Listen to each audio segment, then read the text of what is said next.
युद्ध पेटलंय, अंधाधुंद गोळीबार होतोय, ड्रोन हल्ले होत आहेत,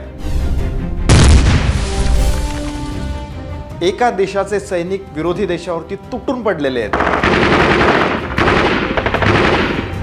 40च्या वर लोकांचा जीव गेलाय.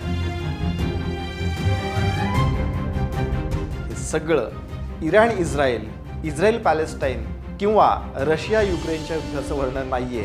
हे सगळं सुरू आहे एका मंदिरासाठी. हा, मंदिरावरून भांडण असलं तरी हा प्रकार भारतात होत नाहीये. हे सगळं होतंय ते देश कोणते, नेमका विषय तरी काय, याचा शोध आपल्याला या व्हिडिओत घ्यायचा आहे. कारण इकडे तिकडे काही अर्धवट गोष्टी तुम्ही वाचल्या असतील, पण फॅक्ट सहित सविस्तर माहिती आम्ही देणार आहोत. सो स्किप करू नका, कारण व्हिडिओ पूर्ण पाहिल्याच्या नंतर आम्हाला तुमच्या प्रतिक्रिया कमेंटमध्ये हव्या आहेत. शिवाय व्हिडिओ लाईक आणि शेअर सुद्धा तुम्हाला करायचा आहे.